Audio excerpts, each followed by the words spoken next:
Good morning. Good morning. How are you doing, Ben? I'm doing well. Welcome, Penelope. Thank you. It's good to have you on again. It's nice to be here again. I think this is the third time. Do I get an SNL jacket? Like, at what point do I get swag for coming on the pod? Like, is the question. That's a good question. We should maybe make some swag. Yeah. If I wanted to make like $2 or $3 at a time the hard way, I would make some podcast swag. Sure, and then just give it to friendlies like me and Wavin.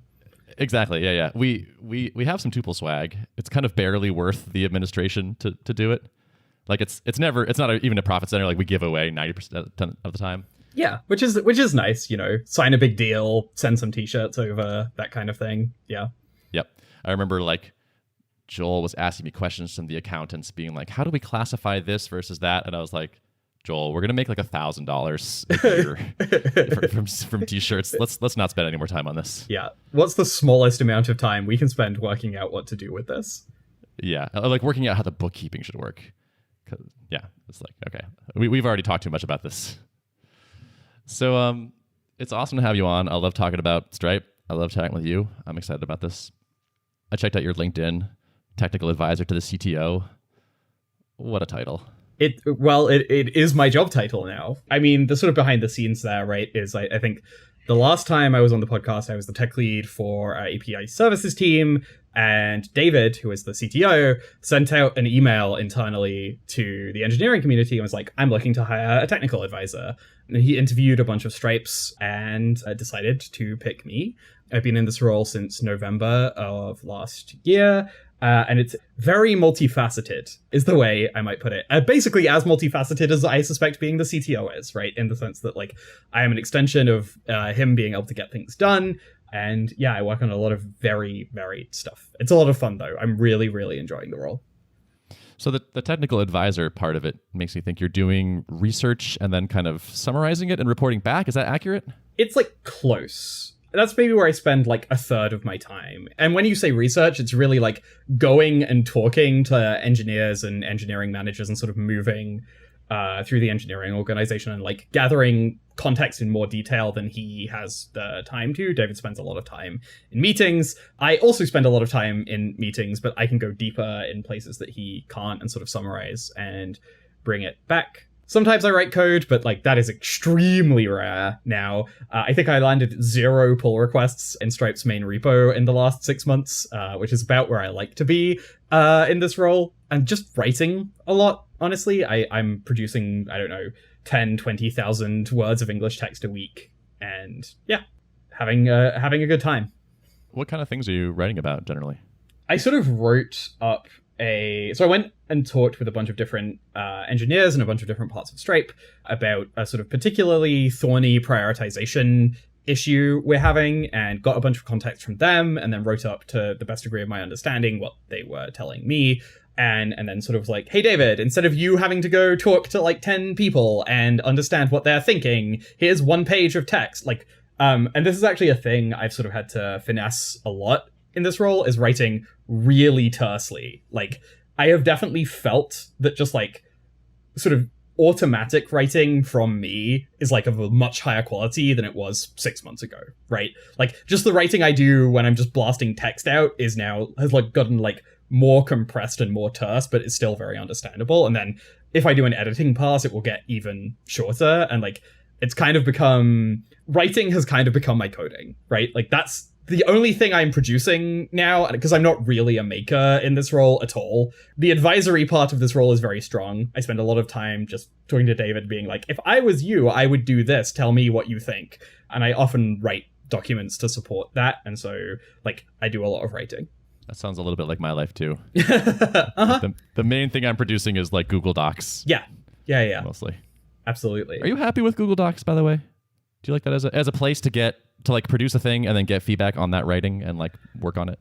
It's the best of the available tools I have been able to find, which is not an overwhelming compliment.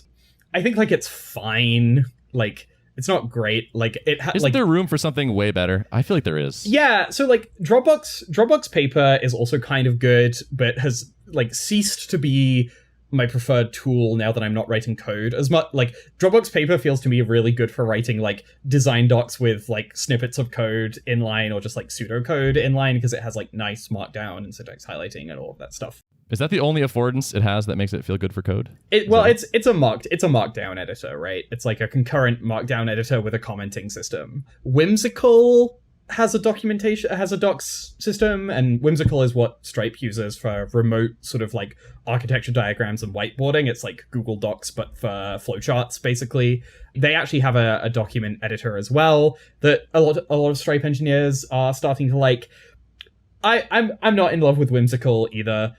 I guess my view here is no. There isn't an amazing online text editor out there. That's how I feel too. And I know that's the easy part of it, is noticing that nothing is amazing. But I have this nagging thing. Every time I like want to collaborate on a document, I just have this sense of like, this just feels like it could be better. Anything that's not Markdown is a no-go in my book. Anything with a rich text editor, no thank you. But then yeah, like the commenting system and how that works, and like there's some things about GitHub PRs that are like perfect for this. That might be the best, I would say, of the things that I've tried. But I know the Rust folks do all of their RFCs with like Markdown files and GitHub PRs, and I think that's been a pretty good work. Obviously, that's like a very coder-heavy organization. Like, I think like perhaps the thing that I will speak to Google Docs that like makes it hands down better than all the other solutions for where I'm working is people who are not engineers can work with it incredibly well, right? And so as part of my role, right, I'm engaging with a lot of engineers, but like as you might expect, I'm also engaging with finance people and communications people and marketing people. And, you know, the CTO has a strong responsibility to our sales and marketing organizations. And like, I work with them. I work with our mergers and acquisitions group as well, right? And so like Google Docs is approachable to all of those folks in a way that anything powered by Markdown is simply not. I question that. I get you, but I also I believe in a better future where like the average internet user can handle Markdown. Let me be more precise. Versus all of the things that we are sort of drawing a comparison to that currently exist, Google Docs is more approachable, right? Because it's like Word, and everyone learned Word at some point in the history, right? If you're asking me, like, do I think someone could come in and build like a user-friendly, Markdown-based, really amazing web-based doc authoring tool, I think the answer is probably yes. And I think nobody has like really sort of 10x'd the space in a decade, right? Like I don't think that we have had the like Alfred of doc authoring or the tuple of doc authoring apps, right? Cool. Well, you know, just throwing it out there. Yeah, it's on my list of things where like I have this thought sometimes, which is like, for the amount of writing that Stripe does, the fact that you are mostly relying on Google Docs just makes me feel like if you could make a thing that Stripe wanted to switch to, side note, that might be the hard part. It's definitely the hard part. That's a wonderful company. So once you've IPO'd and you're a billionaire, this will be your next startup, is what you're telling me. Yeah, cool, great, fantastic. It's on the list. Collaborative doc making, I think, could be better. Nice. Yeah. You want to talk about Stripe Capital? I understand you are prepared to grill me. I mean, you made a little bit of a splash by, and obviously listening to the episode that just came out, it sounds like you have begun to dig into like actually using those funds. I think for me, like I'm kind of curious to hear, were you considering taking a loan from somebody else to do this, or was it purely that because we were offering you money, you decided to take the money? If you sort of see the question I'm asking you. Yeah, sure. Well, so to clarify, we have not yet pressed the button. Okay, you have not yet pressed the button. Okay. To take the button. But we will press the button. We're committed to this path. We're not interested in other paths. Interestingly, as soon as we talked about this, we got a few DMs from other people being like, no, take our money. So it's an interestingly competitive space. The fee on taking the money is small enough that the convenience of just being able to press the button is worth it. I think you have threaded the needle there, or sort of picked the right numbers, or whatever it is. That it's like, oh yeah, we could probably save a couple $1,000s if we wanted to start from scratch somewhere else and probably fill out PDFs that they emailed to us. But who cares? My time is worth more than that to me. Or like my frustration is worth more than that to me. Yeah, and you know, as we were talking about, I think before we started recording, that like this is the least important $1,000 for you to save, right? Yeah, totally. Somebody responded, like you could get a lower rate somewhere else. And I responded, I was kind of in a mood. And I was just like, not the point. And I could have been nicer about it. I should have been nicer about it. But that it really is like, this is just not the interesting part of this equation to me. Yeah.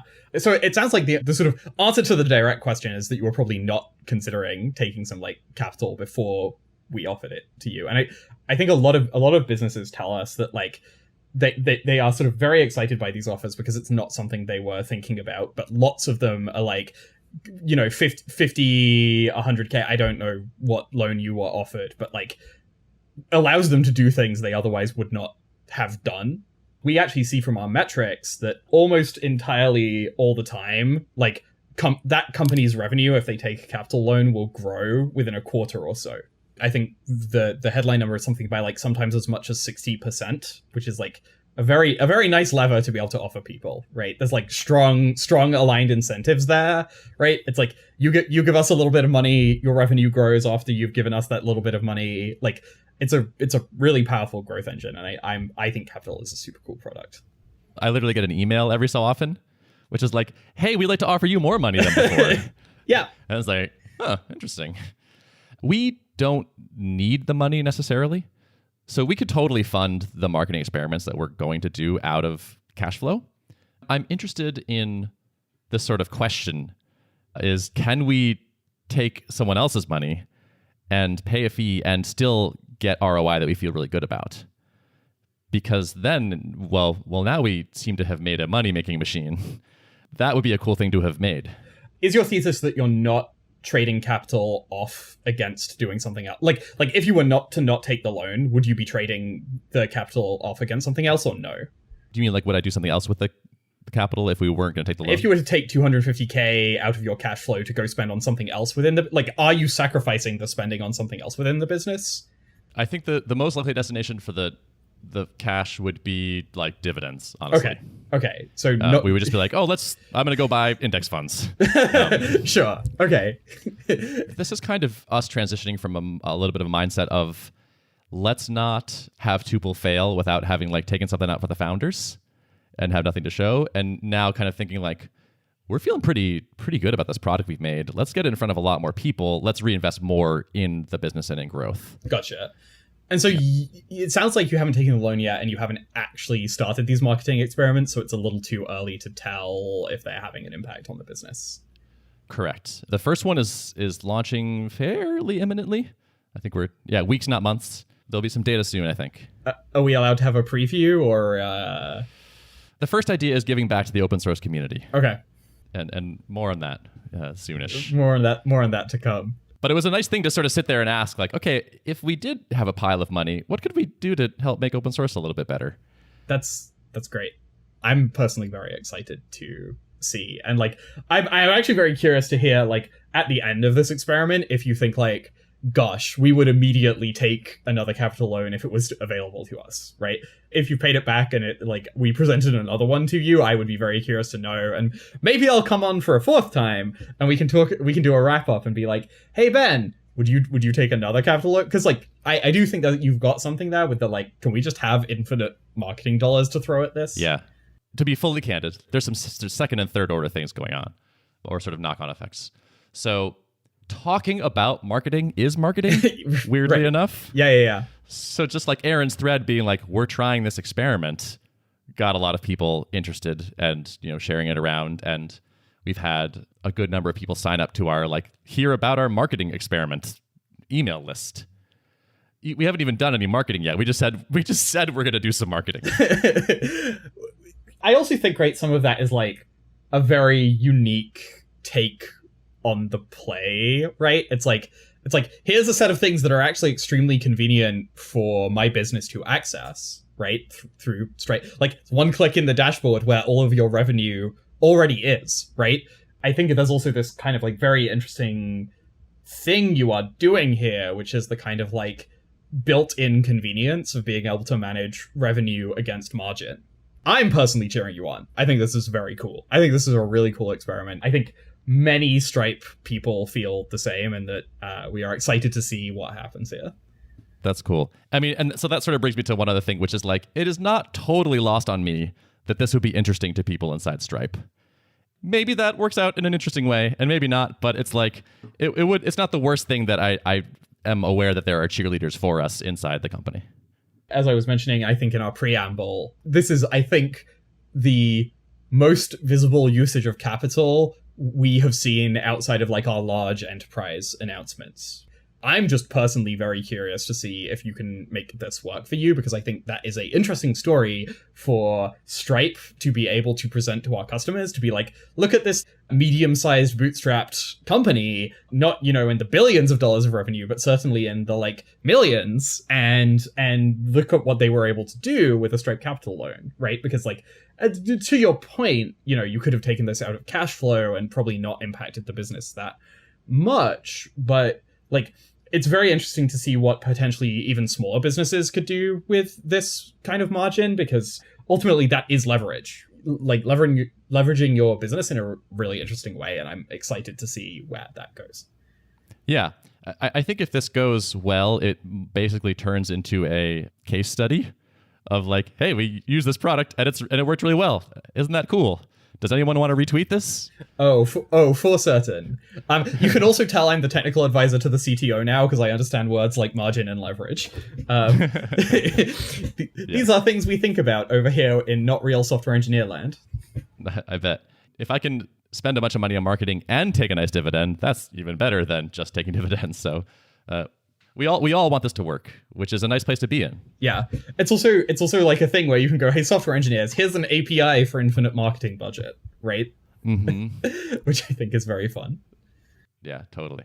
We have I think what is likely to be the final call coming up with a like documentary crew. Right. I remember you telling me this, that you're not just going to do the things, you're also going to like make a documentary about it.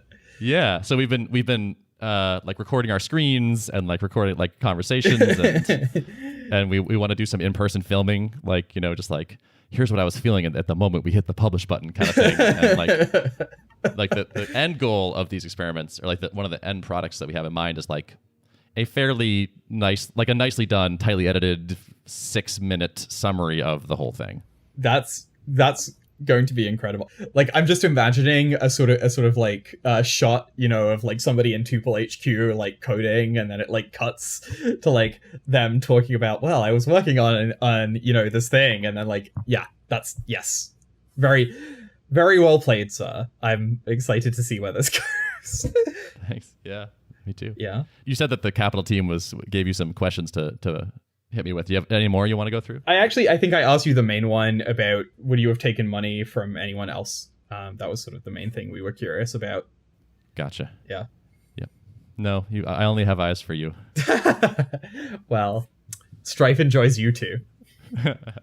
Thanks. Well, I have a little user research to do on you real quick. Yeah, please hit me. Do you use the /zoom Slack command? Yes, all the time. Literally every day. Literally every day. Okay. Can you walk me through a usage of it? Yeah. So like, say David and I have just been in a meeting about something and like want to debrief and chat about it. We'll just be like, want to chat for 5 minutes? Yes, /Zoom.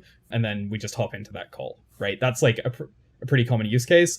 Another one we have is, if Stripe is having a big incident, we will frequently all gather and like someone will just be like, here's the Zoom for the incident /Zoom, right? And then those are sort of like, anywhere where something is happening ad hoc and is not pre-planned, that's a very common use case for /Zoom. Got it. And so when you do that, it throws a link in there and says, you know, click here to join. Yeah, exactly. And there actually, there's one thing I like about it and there's one thing I don't like about it. So if two people are in a DM and they both /Zoom, it will make 2 Zoom calls, right? And then you have to be like, which one am I joining? And usually like, I just say yours like as fast as I can to try and get there before the other person, right? And then, so that's the thing I don't like about it. The thing I do like about it is it will show a little icon of who's in the Zoom, which is like very useful to know like who all was in this call, how long did it last for, those sorts of things. Mm-hmm. Okay. We are working on supporting this workflow. Slash tuple. So, yeah, exactly. Nice. Yeah. Because we have this, fully synchronous call model and not like give me a link to a place I can go. Yeah. No, and we want that. Certainly back when I was an engineer who actually wrote code, it would be a little bit of a kerfuffle to get into a tuple call because of this, right? It would be like, who's calling who? Like, okay, we've agreed we're going to meet, but like, what are the actual mechanics here? And because it's not like as so much of the workflow as like, I'm in my calendar, I'm joining Zoom links if I could have a calendar entry with a tuple link in it, that would be great, right? And what would happen when you click it? I would either be on my own in the tuple call, or if somebody else was already in there, then we would be in a call together, right? Like, and like, I think one other thing that could be interesting is considering doing a browser plugin. So Zoom has a browser plugin where in Google Calendar, it will replace the make it a video meeting with Google Hangouts with make it a Zoom meeting. Because that's a thing you need to do if your organization is, Zoom based. I don't think you would probably ever be the sort of primary video calling choice, right? But having an extra button that you shove in there somehow, which is give me a tuple link, would be great, right? Because the other thing is right now when I'm making a calendar event, when the operation to save it is also the operation to attach a Zoom link. Okay. Yeah. Let's say there was a tuple URL that would dump you in a room and hidden behind some sort of UUID of sufficient length. Are you comfortable with anyone that clicks that link being able to join?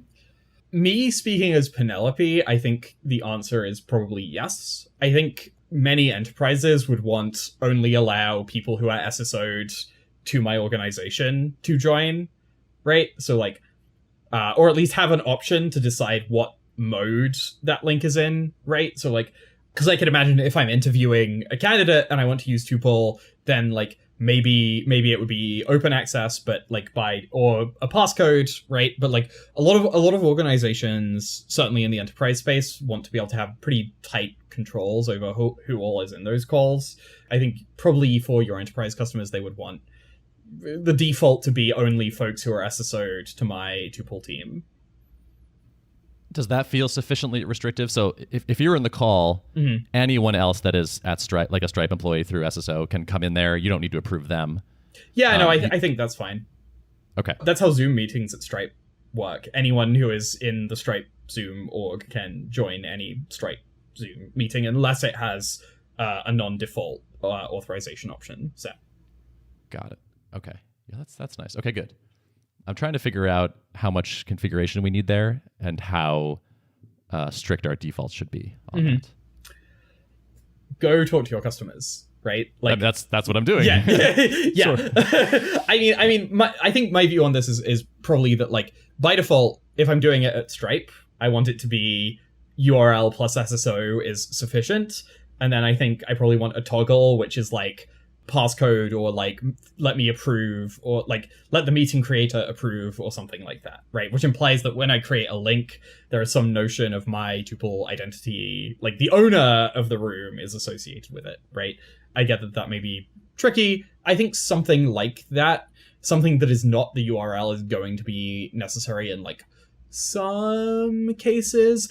Actually, I can give you a sort of real world example of this, of something we might do at Stripe. At Stripe, right, we have the PCI environment and we have mainland, right? The PCI environment is where we store all of the actual credit card information about our users, right? And 95% of engineers at Stripe do not have access to that environment and cannot even commit code or open pull requests against that environment, right? And so that you could imagine a pairing call between two engineers on the PCI environment wanting to be locked down in some way to prevent any random Stripe engineer from joining it. That is a practical real world example. And for example, at Google, there are subdirectories of code within the ginormous Google monorepo that certain engineers cannot access, and so on, right? This is a actually somewhat common feature of enterprise environments to have a most sensitive region of their code, and you could totally imagine users wanting to be able to select defaults against this. Mm-hmm. Yeah. That makes sense. Yeah. Okay. So probably most of the time, let anyone in my company in works. Yeah. Sometimes you might say, no, this one's, we're on some particularly sensitive things. Yeah. Make me approve everyone. You could imagine like a user going into their tuple app and in their settings page saying like, my meetings are sensitive by default, right? I think you probably want the default to not be that, and then have a way for a user to change that if they want it. Yeah. Interesting. I've been kind of hoping to avoid associating call like URLs with users, but I might be hurting myself with that design. I think potentially you don't need to do that by default, right? But have a way to do that, right? If I was thinking of sort of classic, like, ship a scooter, then ship a bicycle, then ship a car, like, just ship the version where a URL lets anyone join first, and then, like, work out how to do some of these auth primitives afterwards, right? Like, I don't see any reason why that isn't a completely reasonable first step to deliver, like, a little unit of value to users first. I originally thought that, and then lately I've been thinking of going the other direction, where the first thing we ship maybe is a very restrictive thing, so the UX is not quite as pleasant, but at least everyone can use it even if they need the most secure version. I could go either way. And maybe the answer is you use a feature flag to roll it out, and you start with your like generalized population of customers ignoring larger enterprises or something like that, right? Where like enterprises necessarily have higher security bars, right? And so like I imagine the average tuple customer is small, and like there are a handful of very large enterprises that are using it, and so that like it's pretty easy to cohort those out. I would guess, and again, go talk to somebody who works at a small company, because I certainly do not, but my guess would be they would be okay with having that convenience immediately for trading the security bar. And look, your audience is developers, so if you go to them and say, here is what we have done and here are the security trade-offs, they will understand, right? And so you do have that sort of lovely ability to actually ask them what they think, right? And engage with the trade-off intelligently, which I think is not necessarily true of all SaaS platforms. Yeah. I'm actually excited to talk to more customers about this. This feels like one of those, like, we're sort of honing in on a design, and I'm excited to kind of bounce this off people and refine it and figure out where we start. Yeah. I love talking to customers. So that's something I'm doing a lot more of in my new role, both with David and solo. In fact, both you and Derek have hit me up for like behind the scenes Stripe calls since I've taken on this role. And yeah, it's been really interesting to see different struggles with our users actually using our products now than I have previously. And also like, frankly, it is fascinating to watch like a very experienced executive talking to customers, which is something, you know, obviously I haven't really had a chance to experience before being in this role. What stands out to you about how an experienced person does it?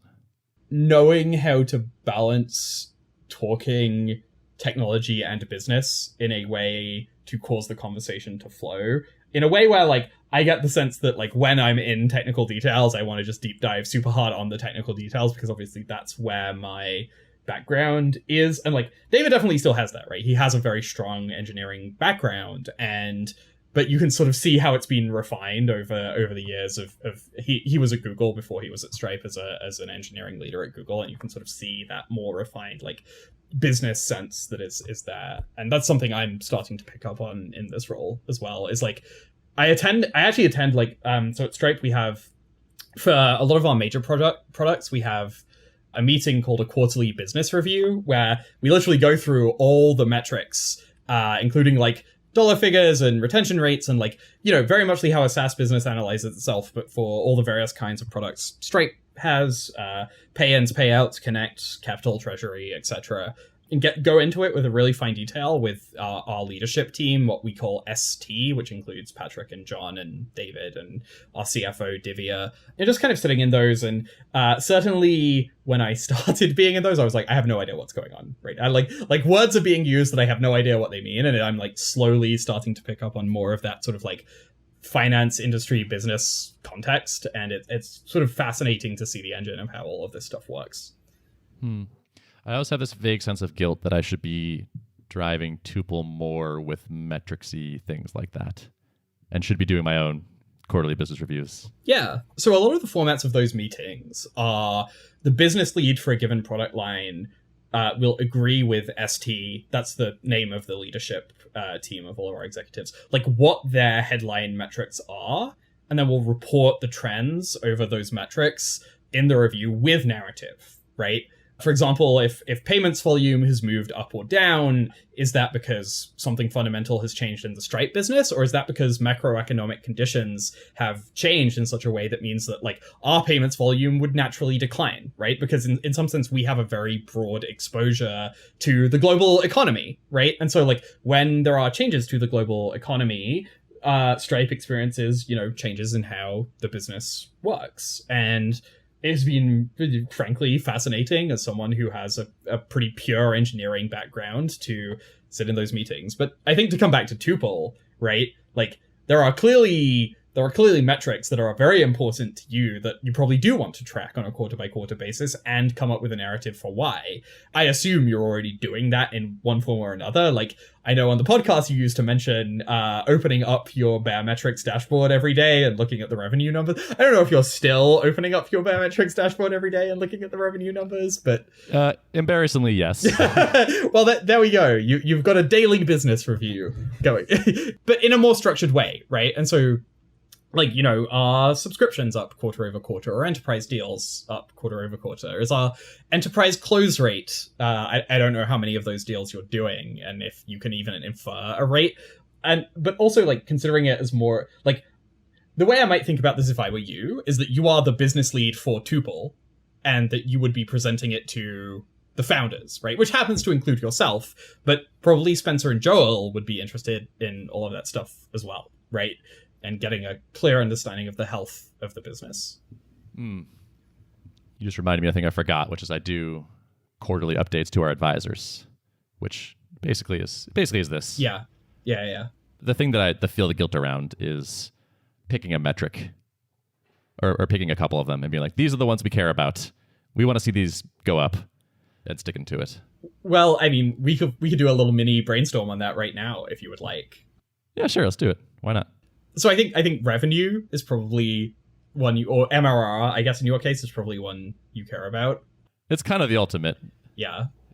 Yeah. Is there a like call count or call duration or person call time you care about? Yeah, I was thinking something like weekly active users might be a good way to think about this as more like an input metric into the MRR. Yeah, I mean that metric, though, will have a similar flaw to a lot of business metric flaws that we have at Stripe, which is over holiday periods, it will crash, right? So you either need to exclude those or just be like, we know this is going to go down, or do a 3 or 4 weekly trend. But even then, from, November through the start of January, you're going to have a dip as well. Yes, I mean, I think notionally weekly, like developers who opened Tuple and ran a call makes a ton of sense, right? Cohort retention also would be good. I wish someone I knew would help me make that easier. Yeah. I don't know if we've ever talked about this on the podcast, but I know Stripe has some cohort retention management issues with it. It's like credit card free trials, right? But you talked to some of our product managers about that. I do. My understanding of the situation is it was kind of like, yeah, that does sound annoying, but it didn't seem like a fix was imminent or, yeah. I could believe that is not top of the roadmap for the checkout and billing folks right now. I also appreciate it's annoying. I mean, I can go chase them if you would like, see where that is. But so I think that's right. Like assuming you had perfect cohort retention metrics sounds right. You also have call quality baked into the app, right? We do, yeah. What is the trend line on that like? It's been fairly flat. I mean, it's been like a 4.5 for a long time, and recently we cracked 4.6. Hey, celebration. So it's trending very slightly up, I guess, but we like the median call quality is a 5. That one's a little bit harder to tease out detail from, it feels like. Like all metrics, it suffers from certain things, which is like if you have a few bad calls and churn, well, you don't contribute to that average anymore. I wonder if one way you could make this metric more meaningful is by doing a absolute count of ratings lower than 5. And so with an absolute count, like you would expect to sort of increase as the number of users goes up. But if it increases less than linear, then you know your product is improving. And so you could potentially sort of juxtapose weekly actives. Maybe you could do an absolute count of those divided by weekly actives, and that gives you a proportion. If that metric is sort of declining, that's actually a better product quality metric than trying to do an average over the whole distribution if most of your ratings are 5s, right? Right. Yeah, that makes sense. That's a good idea.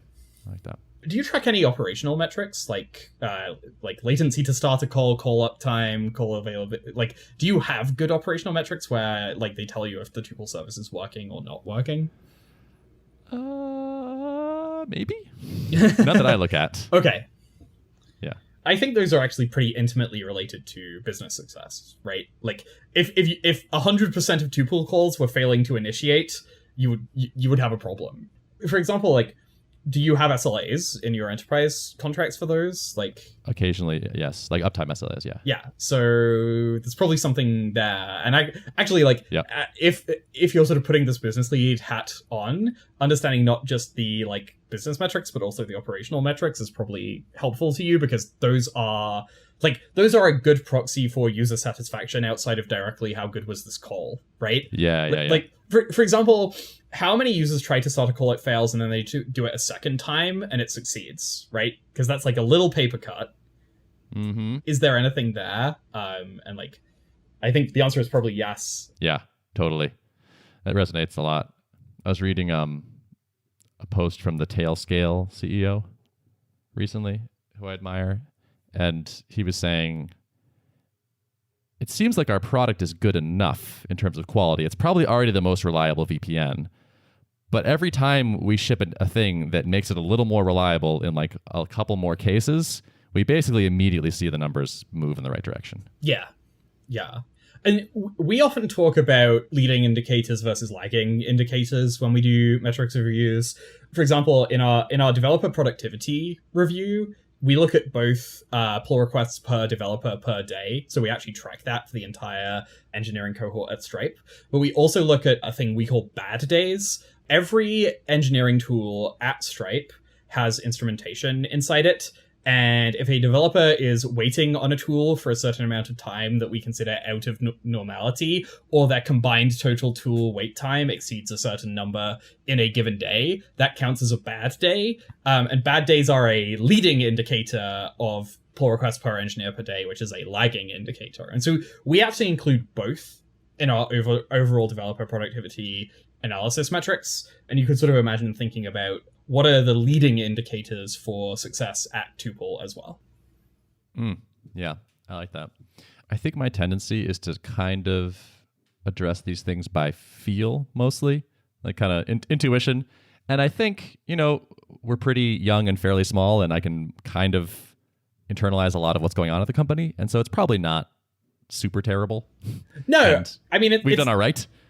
It's a great product, and you've done. I know that you've done that mostly by feel, and you have good product sense. So that's where you're at now, and it's very funny because the reason we got here, right, is you expressed a guilt about being less metrics driven, and I wonder if maybe the answer is you don't need to be right in this second, right? Yeah, and that could be. I wasn't trying to defend or like say like we don't need it. Check it out. It's actually my point. I think is more. We may be hitting a time where this would be more useful as things get more complex, and we want to, make the engines. We're more interested in making the engine spin faster, and it's less like we have to make a good enough product or we're going to die, and more like we can get a little bit more rigorous, perhaps. Yeah. I think the one thing about having metrics like this that a lot of people don't necessarily appreciate is that obviously you can report those top line aggregates, but usually to build the top line aggregates, you are also gathering sufficient data to be able to pinpoint issues, right? So like in order to maybe like track like these operational metrics along with call quality, you're actually emitting a packet of information for every call, right? Or like every 5-minute period during a call or something like that, right? And so then you can go, okay, give me all the 1s through 4s. What is different about all these other metrics for this population than it is for the 5s? And as you said, you probably have an intuition for this, but like I would guess it's a coin flip as to whether your intuition is right a lot of the time, right? And being able to actually slice and dice this data is extremely valuable. And this is one thing we have actually done really well at Stripe, is we make a lot of our internal data available through a single unified data warehouse called Hubble. So like you can join, give me all the request logs for the main API surface with, the sort of customer information that we have available. And then like, okay, now I can sort of do interesting slices and dices on, do customers who get more 500s from Stripe's businesses fail more often, for example, right? Like that is all protected by the internal access controls I've mentioned on the podcast before, but that like our data science groups are able to put together these amazing analyses because we have the ability to join operational information and business information together, right? I think that's our destiny. I think we're getting to the point now where that's going to be a thing that we do. I remember talking to Colin Nettercorn at Customer I/O, and he was talking about his data warehouse. And I was like, why do you need this? And he was like, you will also eventually need this. It was like, oh dear. Yeah, you're probably right. It's been really interesting to kind of just like see this bias towards putting things in the data warehouse, even if it's not immediately obvious why. Another analysis you can do within Stripe is look at the history of pull requests this person is merging versus like when they became a staff software engineer, right? And you get this like very clear like dunk, now they're in meetings all day, right? This idea of having this kind of unified data interface for everything in the company is extremely valuable. I think this might be the next phase in my evolution. Just flesh out my skill set as someone running a business. And, I have some natural tendencies that have done well enough, but then some other things that are not as natural, and embracing those might be the next step. I can totally see you hiring a data scientist or a data engineer and being like, okay, I want you to do the stuff, but also I want you to teach me how to do the stuff. Because like ultimately the underlying technology is SQL, right? And I have some reason to believe you know how to write a SQL query or two. You've slung a fair bit of SQL in your time, and I could imagine mostly through AREL, but, yeah, no AREL for the sort of nice data warehouse technologies, unfortunately. But yeah, this is going to cost me $100,000 a year, isn't it? I mean, just take another Stripe capital loan. Like, come on. Ooh, that's interesting. Stripe capital for infra. We're going to build a data warehouse using Stripe's money, and now you can share that on your engineering blog. Oh my God, yeah. Can I do a quick shout out for this? Yeah, so Stripe, you may actually be interested in this. Stripe published 0 articles on the engineering blog in 2021. We wanted to change that. So as part of my role as the technical advisor, David asked me to kind of look in, figure out why, debug, and then ultimately restart it. What I actually ended up doing is basically making myself DRI for the Eng blog. And I was like, I'm going to cause us to start publishing articles again. I just sort of started finding engineers, getting them to write drafts. And I borrowed something that you talked about a long time ago on the podcast, which is getting them to write 3 sentences. And then picking like the best possible, like, okay, who can pitch me an interesting article in 3 sentences? And then being like, okay, now expand this to 3 paragraphs. Now expand this to 3 pages. And then we've been getting reviews from David, as well as Patrick and John, and yeah, publishing. And one just went out yesterday on Stripe's CI infrastructure, which is very complicated, but very technically interesting. And Paul Graham even said, it sounds like there's an entire startup's worth of technology in Stripe CI infrastructure, which is, one hell of a quote. So restarting the engineering blog has been really interesting. We're beginning to systematize it to the point where I no longer need to be personally involved at every single step. And I just love this sort of like, okay, a thing's not working, work out some like vague way of doing it, and then slowly sort of grind it down to a process. And so now I have a comms person doing more of the like initial stages of the pipeline, initial draft editing, working with engineers, and then I do a review later in the cycle, and that's been really good. It's a lot of fun to just kind of build small processes like that, The side of me that really likes sweating small details about what Tuple is doing is always kind of tickled to hear about your C-suite reviewing engineering blog posts. Yeah. To be really honest with you, on the Sorbet blog post that went out, Patrick had incredibly well-shaped feedback. He said something that both David and I were thinking, but neither of us said it to the author. And then Patrick was just like, here's the problem. And we were both like, damn it, he's right. Like, he was just right? And so, like, I actually really appreciate having him give that input, because I think, like, we are trying to represent the best of Stripe engineering culture here, and obviously Patrick cares a lot about Stripe engineering culture, and he gives really excellent feedback still, even though he's fairly disconnected from, actually writing code. It's great to have that as a resource. Never give up the things you love, right? It's also very clear he loves, like, reviewing what goes on our blog, and never give that up. If Patrick can do it, I'm doing it. I think there are parts of the business that I probably I should step away from and just, like, cease to be involved in the details, and that's good. I think there are some people that are dogmatic about the CEO, like, getting away from all of the details, and I can't love that.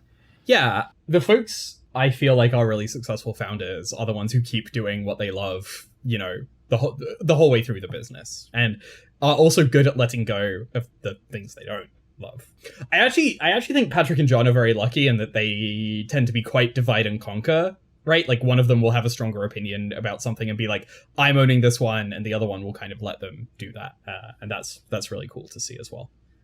We can wrap if you want, or do you want to get into the friction log?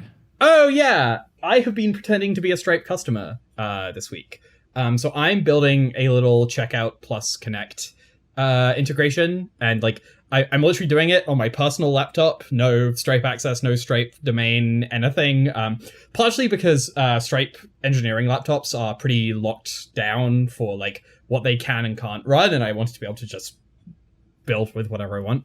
I'm building a Rails app. I haven't built a Rails app since, like, Rails 5, and we're on Rails 7 now, and, like, it's very different. Is it? That's interesting. I think I stopped coding around the late 4s. I don't think I ever made a 5. You never made a 5 app. Yeah. So like, and for example, I found a lot of nitpicks in Rails. Like, if you have a form and the form hits a post control, this is way more coding than we've ever talked about on our product, but here we are. And the form hits a post controller action and redirects with a 303 status code. TurboStream won't correctly pick up the redirect, and like, this piece of JavaScript that's embedded in the Rails front end will actually throw an exception. I grabbed someone from Rails and I was like, what is this? And they were like, oh yeah, probably nobody at Basecamp uses a 303 redirect, and that's why it doesn't work. I mean, I know what a 303 is off the top of my head, but just in case any listeners don't. I'm not sure I actually know what status code 303 means. Okay, great. It must not be important. It's not important, but that's the preferred way of doing that redirect to Stripe checkout. And so I had to work out how to disable TurboStream on a form of a, like, Rails thing, and I was just like, I don't know what TurboStream is. Like, is it like Turbo Links? I don't know. Anyway, that's not the Stripe piece of this. Integrating Stripe checkout is really fast. I had not realized how quick and easy it is to just be like, boom, and now I have a revenue, which I think is really cool. I'm also integrating Connect for payouts, and like, the Connect onboarding ramp is a little rougher. It feels like the default assumption with Connect is that you are, like, a big customer who is wanting to do big things, and, like, it feels like I am an impatient developer who just wants to paste JavaScript, like, into the front end and everything works. Dream is not quite there, but, like, this is the thing we do at Stripe a lot, is we use our own products. In fact, yesterday I was pairing with David on something that is unreleased that we are going to be launching soon. We ended up giving a lot of... You can tell me about it. It's fine. No, I can't. Nice try. For the listeners, Ben keeps trying to get me to talk about unreleased Stripe products on the podcast. Oh, you said you maybe could. I just want you to. This can just be the one place you talk about it. So anyway, yeah, like, this is the thing I've been getting into a lot more, is, like, building stuff with the Stripe API completely outside of Stripe, and then sending feedback documents to the team and being like, honestly, this is where I would have table flipped and quit if I did not work at Stripe. And, like, some of it is actually that rough, right? And so even though a lot of these products are, like, very core to our business and have been pounded on a lot, some of those flows are not as smooth as we'd want them to be, right? But every product we launch goes through this, where somebody tries to build something entirely outside of Stripe and see what happens, right? And I think that's really cool. I like that. Yeah. Mm-hmm. Yeah. So healthy. If you have any gripes with Stripe things, I recommend you email Penelope@stripe.com because that's what I do, and it seems to work. I will hop on a Zoom call with you and then direct you to product managers if it makes sense. And like, really, truly, for anyone listening, if you want to give feedback to Stripe, just email me, Penelope@stripe.com, and I will hear your feedback and direct it as best I can. Cool. Yeah. Nice. An exclusive offer for AOP listeners.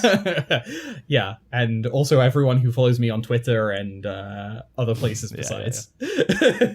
And if you try hard enough, maybe she'll tell you about secret to be released products. No violation of the NDAs are happening on or off the air. Okay, fine. All right. Well, it's always great talking to you. Love having you on the podcast. This was so much fun. Thanks for coming on. Notes of the show, artofproductpodcast.com. Thanks for listening. See ya.